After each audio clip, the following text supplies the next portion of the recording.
Hello, everyone, and welcome to Mystery School. This is going to be a first of many, I hope. I can keep bringing those to you. This is our first gathering, so I'm just waiting for people to join the room, and we'll get started shortly. So get ready, grab yourself a pencil and a paper or your journal, and make sure that you're in a quiet space. Maybe light a candle if you like, and we'll get started in a few minutes.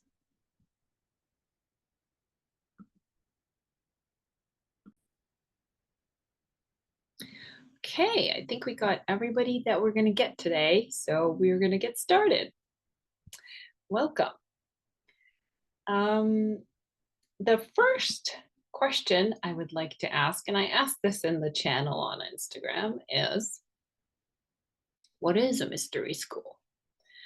So the short of it is basically anything that deals with the mystery or mysteries of life. So kind of like philosophical questions, if you will, meditative practices, yoga, tantra, shamanism, occultism, chakras, nature, energy, you get it. Crystals. The long of it, however, and this might shock some people, is actually about what we call today as religion. So, supposedly, and this is from research that has been done by historians and philosophers and people who are into religious studies, there's evidence. And again, one thing about mystery schools is you have to have a little bit of an open mind to accept different perspectives. So honestly, before I go into the story of religion, let's have some questions. So let's answer a few questions. So if you want to just write them down, or maybe even just write the answers down, and ask yourself, like, are you ready for this kind of information? Is this going to be like triggering you? How open are you? Are you open enough to information like this, or is this not the right time for it? Are you able to hold two opposing views, for instance, that they're opposites, but and not judge one of them as bad or wrong or like insignificant or something or woo woo. And then the third question is, have I been on the spiritual path for a while now? Has it been a while since I've been like learning and studying? And even do I have an established spiritual practice? And this could be anything from like meditation to like a nature walk every day. It doesn't have to be anything dramatic. Maybe like a few minutes of meditation before you start your day. Maybe even prayer. Prayer is a spiritual practice. Some people will say it's religious, but it's also spiritual because some of these mantras that we recite to are prayer. And the final question I'd like you to ask yourself is, have I done enough self-work? Have I done enough self-reflection and shadow work to be able to integrate mystery school studies? So this is a first step to deciding if such teachings are for you or not. So now let me dive into that meme that I posted on my channel. The one, actually, maybe I'll pull it up here. Hopefully I have it on my laptop. Share screen. And desktop. That should be it. Or not. Sometimes I forget these things.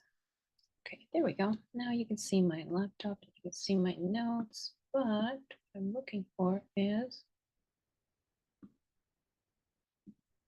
it?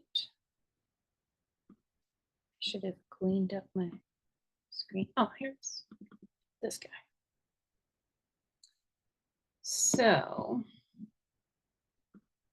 we have here the different mystery schools in their various forms. Chaldean, Sabian, Hanif or Hanifs. We have the Yahud, which is the Jewish path, basically, philosophers, the Nazarites, and the Magus. Magus is magic, magicians. Nazarites would be the Christians. So these are the 7 mystery schools that exist in the world today. Now, under the Sabians, which is this one, number 2, you can see they have the Ankh, which is the Egyptian cross. And this is the symbol they're using for this specific school. The reason is this school consists of a number of paths and traditions, not just one. And I'll stop sharing here and keep going with my notes. So these are going to be, so the Sabians were actually the first people who followed the first religion of Earth, which was given to Adam and Eve. And they will include prophets such as Hermes Trismegistus, who wrote the Kybalion. We are all familiar with that. Or I don't know that he wrote it, but it was teachings that he related, because I think initially things were just oral. It was handed down orally. There was no writings. And then Enoch, and who actually is in Judaism. Hermes is from the Egyptians. And then Idris, Sayyidina Idris, who's also a prophet mentioned in Islam. So these were the beginnings of the primordial religion, is what it's called, of Earth. So Christians, Nestorians, Melkites, Aryans, Jews, Samaritans, Buddhists, Hindus, indigenous religions of the earth, the people that worship the earth. These are all under the Sabians, basically, the Sabian path or the Sabian mystery school, which I found to be very interesting information and knowledge for me. It's sort of like when I found that information, it sort of rounded my understanding of where we come from and why we're here. But we'll get to that another time. So the Sabians, they are the followers of the Near Eastern religion. They were called initiates into the mystery cults. So they are the first people that started these mystery schools, basically. And Sabians required the body to be whole. So there's a story too that I came across about the prophet Abraham, who was not considered a prophet according to the Sabians, because he supposedly a demon came to him and he made him get circumcised. And when he got circumcised, the Sabians decided that he's definitely not a prophet and not somebody that they're going to look up to. And so that kind of branched out into basically the Hunafa, or Hanifs is what they're called, and they are the ones who followed the prophet Abraham. So you can see where the three main religions on earth came from Abraham. They're all monotheistic religions. And they believed in one creator. Now, the Sabians believe in creation as opposed to the creator. So they deify the creation, everything that is like a flower or a tree or a rock, it becomes a deity, as opposed to deifying the creator of these creations. And I'm going to pause for a minute and see if there's anybody who has a question. All right. Okay, I'll keep going. It's a lot. Anyway, I'm not going to get too much into stuff today. This is like just merely an introduction. And at the end of this, we're going to do a little meditation. So hopefully that'll be a little taste of what Mystery Schools is all about. So what else did I want to cover today? Let me see. Oh, yeah. So that's a little background about why there's 7 mystery schools, because if you look around, you'll see there's definitely more than 7 mystery schools. Most of these are modern mystery schools that have sprouted out of these 7 schools. And everybody names it differently, and they offer different teachings. Some of them are like a mixture of all these teachings all together.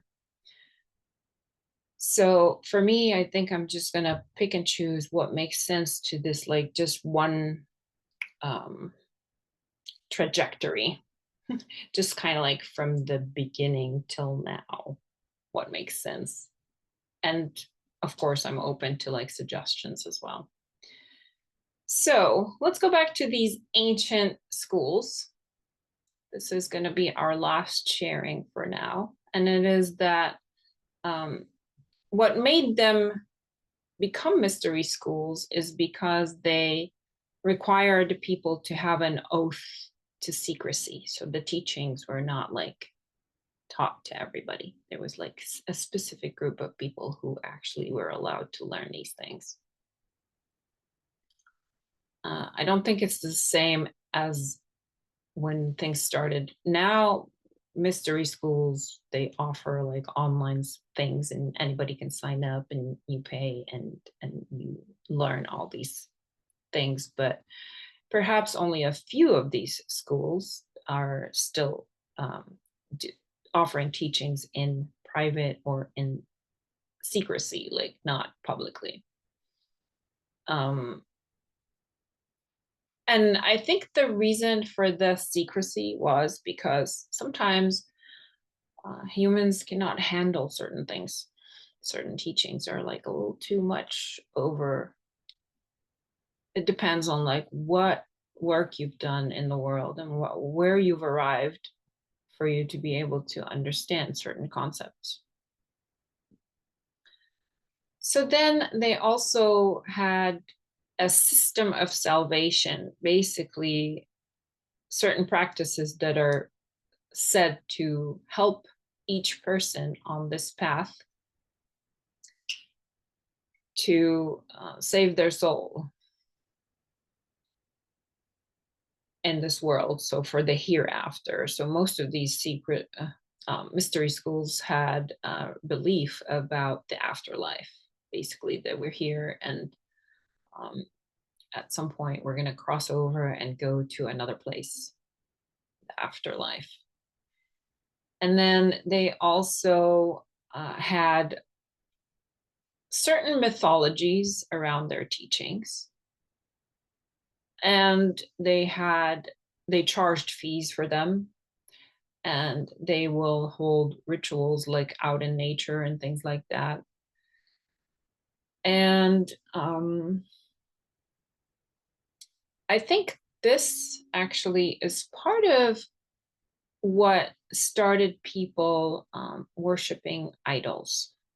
And there's in the scripture, in all of the monotheistic scripture, there are hints at like how people are like straying from the path and worshiping the God into like worshiping idols, which is like something that is basically blasphemy and a sin according to monotheistic religions.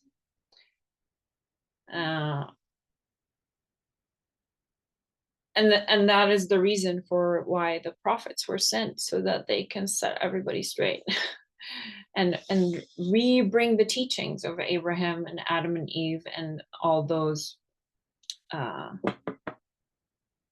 teachings that were given to humans when they were first put on earth. Now, don't ask me how true this is. I know that it seems like mythology and there's no proof. But the only proof of the one creator has to like be found deep inside each person. It's not somebody that's going to tell them. It's not a teaching that you can embody unless you find it inside you. There has to be a time in your life where you come to that conclusion. Most people are raised on a certain religion and then they leave it only to come back to it. Some people never come back to it, find a completely different religion, and they're happy with it. And everybody's free to practice what they wish to practice. But I'm just here relating the information that I'm finding. And if it calls to some people, then that's great. And if it doesn't, that's also great. Okay, that's all I wanted to share today. I do want to get into a short meditation. In future gatherings, we will have some movement and breath work and energy work and maybe even some shadow work. Why not?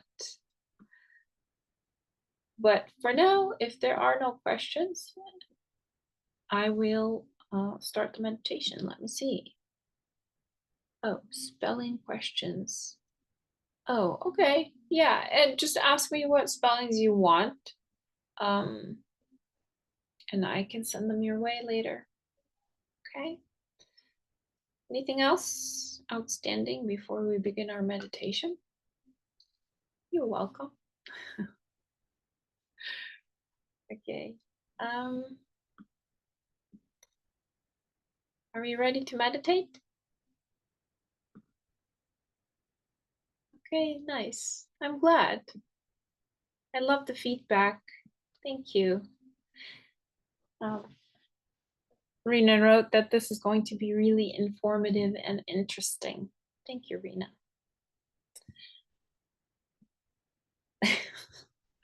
Okay, wonderful. Let's get into the meditation, shall we? All right, so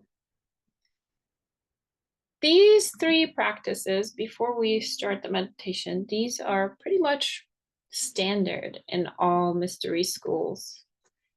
They're blessing oneself or your soul, your higher self, grounding, and then shielding.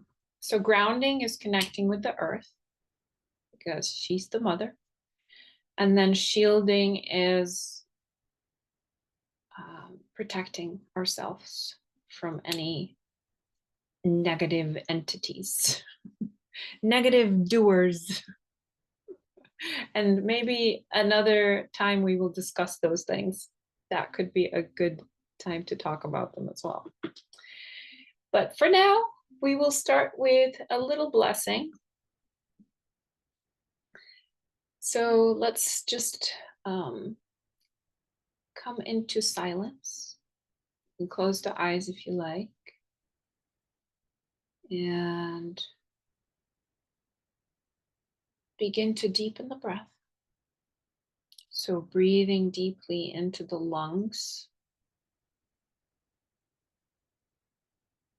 expanding to maximum capacity. And then exhaling, emptying everything out. And a couple more breaths this way. As you exhale, feel yourself settling into your seat, or if you are laying down, just feel yourself really relaxing.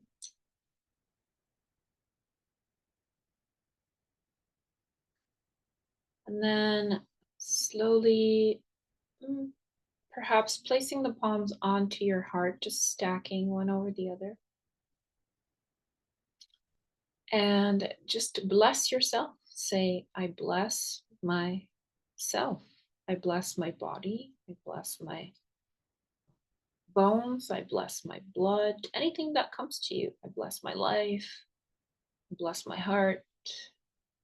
Whatever you're inspired to bless about yourself. I bless my hair. You get it.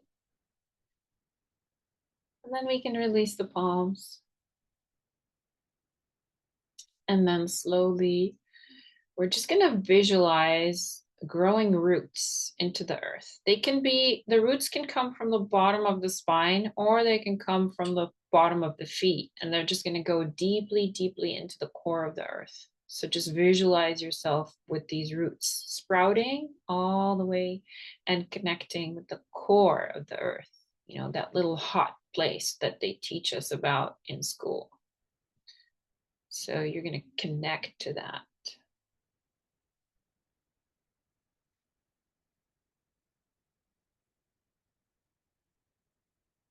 And sometimes it's palpable. You will feel that connection. It's not necessary to look for it. Just kind of visualize it. Then thirdly, we're going to do the shielding. So with the shielding, it's about bringing in the light. So we want to breathe in the light. That's actually basically what the whole entire universe is made of. We're going to visualize ourselves breathing in into our body and filling up our cells completely, like we're glowing with light. And then it's just going to move outside us, a couple of feet out, and just kind of envelope the whole entire body in like a very brilliant white cocoon. And that's it. Those are the 3 steps of shielding and protecting ourselves. So we'll stay here for a few breaths, and then we will begin the meditation. So I'm feeling like I want to play some sort of music in the background. You can stay where you are. I will begin that piece.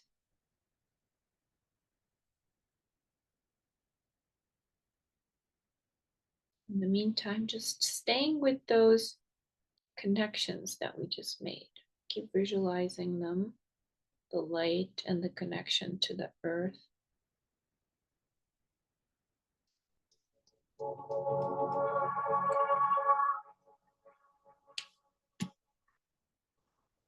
And now just bringing your attention into the body.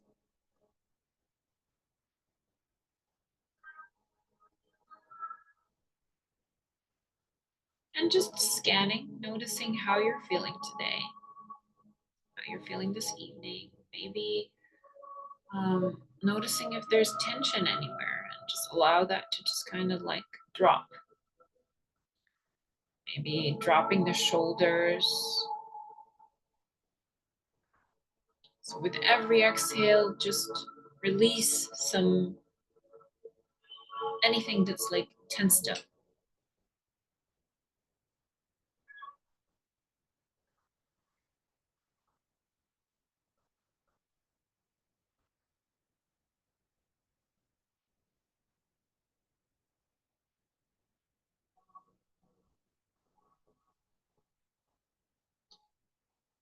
And now we'll just begin to bring our attention to the root chakra, which is at the bottom of the spine.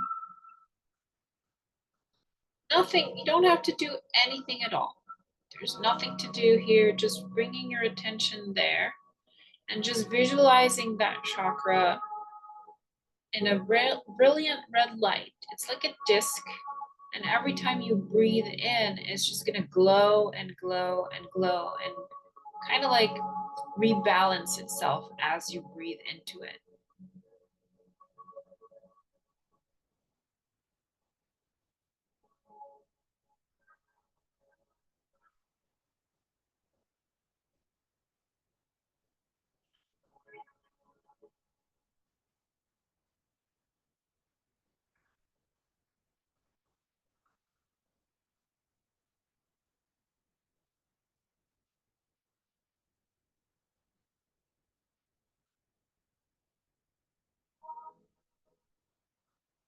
Couple more breaths here into that root chakra.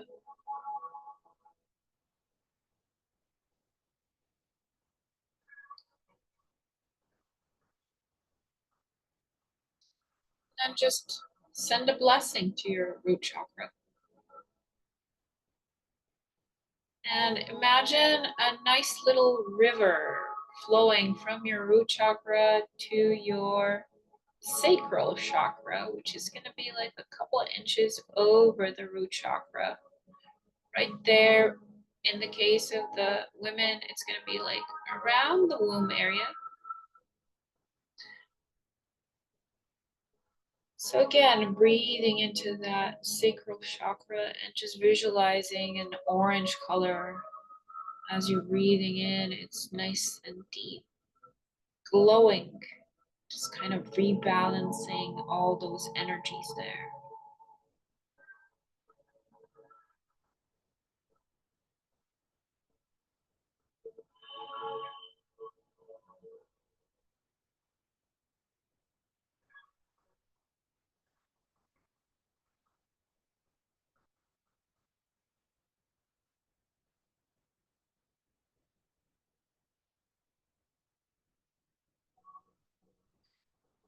Couple more breaths here into the sacral chakra, and then wrapping up with a blessing that you send to your sacral chakra.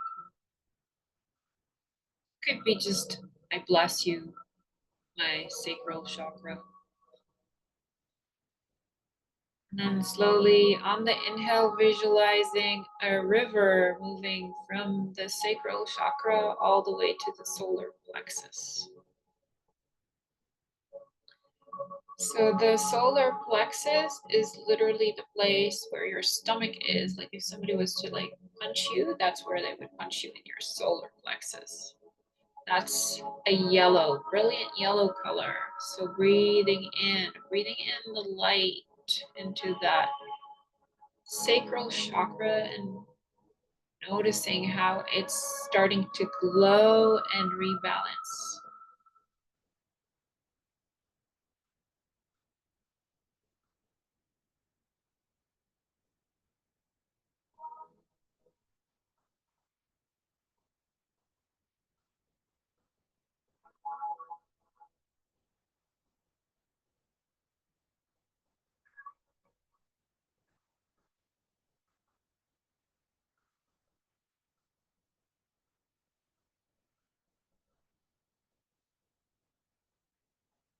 Nice and brilliant yellow color.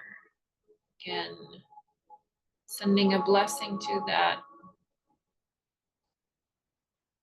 solar plexus, and then slowly with the river moving all the way into the heart chakra. And that's literally right where your physical heart is. And this is going to be an emerald green. So visualizing a glowing emerald green color in that area. Nice deep breaths, bringing in all the light energy into that heart chakra. Anahata in Sanskrit.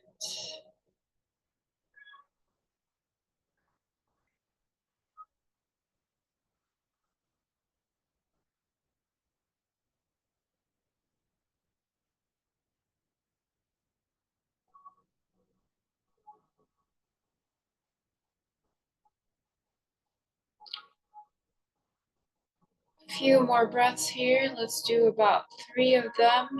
Nice and glowing heart emerald green color.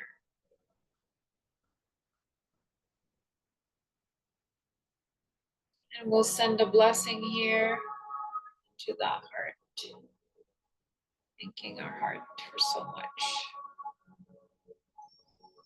And then the river is going to flow all the way into the throat chakra. And the throat chakra will be, what's it called? Robin blue color.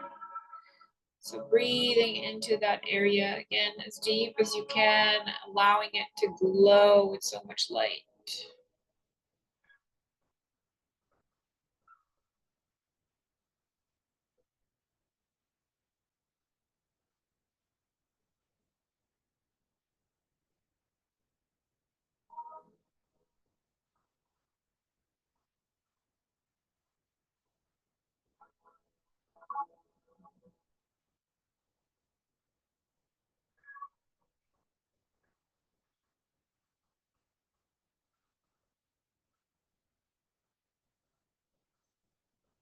And one final deep breath into the throat chakra, and then slowly flowing with the river into the third eye chakra, right between the eyebrows.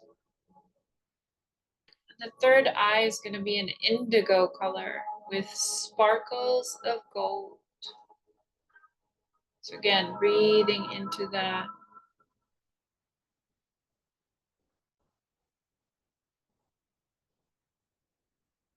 Several breaths here.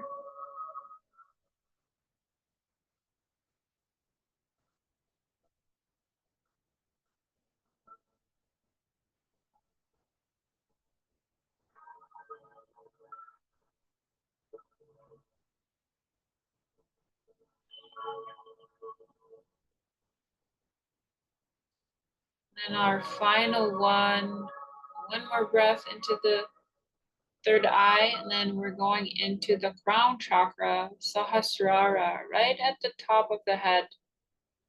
And for that, you will imagine it as a 1,000-petaled lotus sitting right there on top of your head.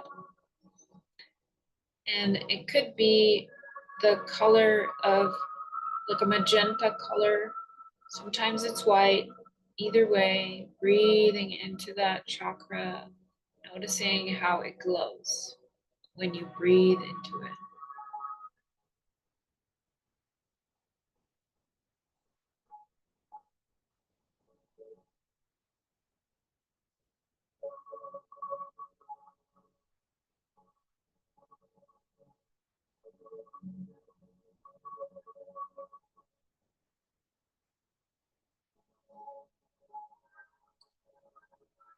A few more breaths into the crown chakra.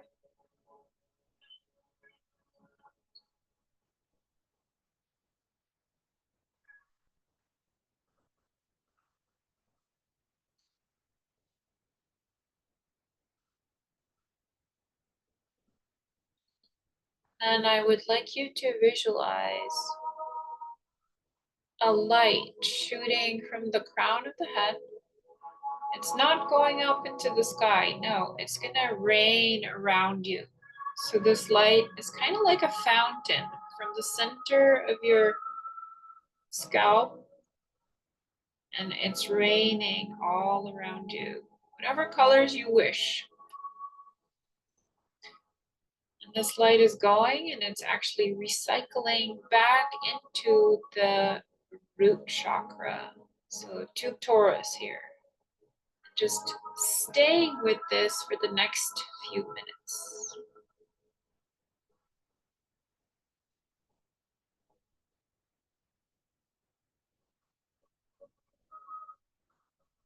And you can stay here for as long as you wish, especially if you're watching this later.